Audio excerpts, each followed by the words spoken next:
विरोधी पक्ष एकमेकांच्या विरोधात राजकारण करतात, एकमेकावर कुरघोड्या करतात, विरोधक एकमेकांच्या खिंडीत गाठण्याचा प्रयत्न करतात. अशाच प्रकारे राजकारण पक्षांतर्गत आता सुरू आहे. किंबहुना राजकारण एकमेकांचे पाय ओढणे, कुरघोड्या करणे असा प्रकार पक्षांतर्गतच अधिक असतात. याची प्रचिती गेल्या 2-3 दिवसापासून महाराष्ट्राला येत आहे. राज्याच्या सत्तेत अत्यंत सुरक्षित असलेल्या भाजपमध्ये असे प्रकार सध्या पाहायला मिळत आहेत. मासाजोगचे सरपंच संतोष देशमुख यांच्या निर्गुण हत्येने महाराष्ट्र हादरून गेला. या प्रकरणातील आरोपींना गजाआड करण्यात आले आहे. एक आरोपी अद्याप फरार आहे.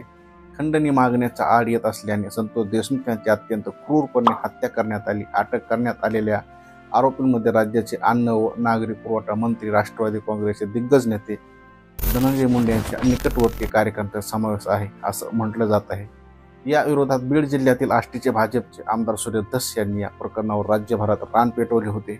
सुरेश धस यांच्यामुळे मंत्री धनंजय मुंडे यांची अडचण निर्माण झाली. आमदार धस हे रोज एक गंभीर आरोप पुराव्यासह करू लागले होते. त्यामुळे मुंडे बॅकफूटवर गेले आणि केवळ आमदार असलेले सुरेश धस हिरो झाले. सत्ताधारी महायुतीतील मंत्र्याच्या विरोधात धस हे भूमिका घेतात याबाबत कुतूहल निर्माण झाले होते. मात्र पक्षातील वरिष्ठांच्या परवानगीशिवाय धस अशी भूमिका घेऊ शकत नाहीत हे लोकांच्या हळूहळू लक्षात यायला लागलं. असं असलं तरी धस हिरो झाले होते. पक्षात त्यांचे वजन वाढू लागले. महसूल मंत्री चंद्रशेखर बावनकुळे यांनी धस यांच्या वाढत्या वजनाला अखेर टाचणी लावली. आमदार धस यांनी मंत्री धनंजय मुंडे यांची भेट घेतली. आम्ही तिघे 4.5 तास एकत्र होतो असा गोप्यस्फोट बावनकुळे यांनी गेल्या आठवड्यात केला. या माहितीमुळे सर्वांना धक्का बसला. धस यांच्या हेतूबद्दल शंका व्यक्त केली जाऊ लागली. गेल्या 2 महिने चर्चेत असलेले आमदार धस एकदम बॅकफूटवर गेले. या भेटीची माहिती बावनकुळे यांनी सार्वजनिक का केली अशी चर्चा सुरू झाली.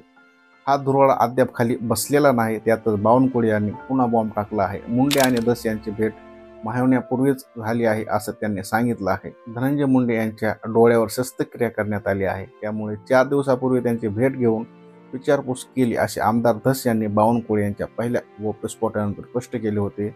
मुंडे यांची भेट घेतली असली तरी संतोष देशमुख यांना न्याय मिळवून देण्यासाठी आपला लढा थांबणार नाही असे धस म्हणाले होते. आता बावनकुळे यांनी दिलेल्या नव्या माहितीनुसार आमदार धस यांची पूर्ती कोंडी झाली आहे. त्यांची विश्वासार्हता संपण्याचा धोका निर्माण झाला आहे. धस म्हणतात 4 दिवसापूर्वी मुंडेंना भेटलो. बावनकुळे म्हणतात ही भेट महिन्यापूर्वीच झाली आहे.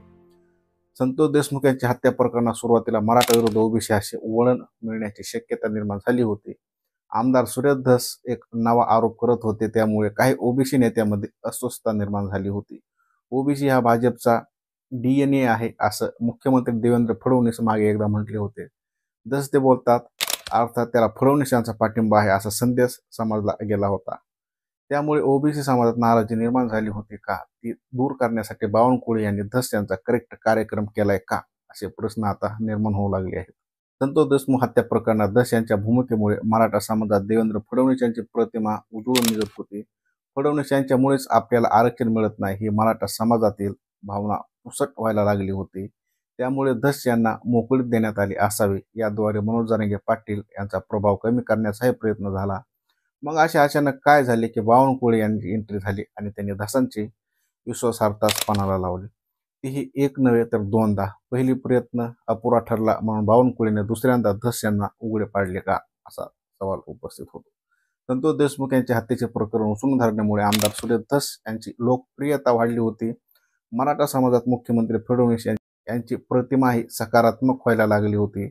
असे असले तरी ओबीसी समाजाच्या नाराजीचा फॅक्टर भाजपला परवडणार नाही. शिवाय पक्षांतर कुरघोडे आहेतच. राजकारण आहे तरी आपल्या आमदाराला असे 2 वेळा तोंडशी पाडण्याचा अर्थ काय? तरी आपल्याच आमदाराला असे 2 वेळा तोंडशी पाडण्याचा अर्थ काय? भाजपमध्ये शीतयुद्ध सुरू आहे असा त्याचा ढोबळ अर्थ होता. त्यामुळे बावनकुळे यांच्या मनात चाललंय तरी काय असा प्रश्न निर्माण झाला आहे. तुम्हाला जर या प्रश्नाचं उत्तर भेटलं असेल तर कमेंटमध्ये नक्कीच सांगा. आणि बघत राहा राज2 क्रिएटर TV.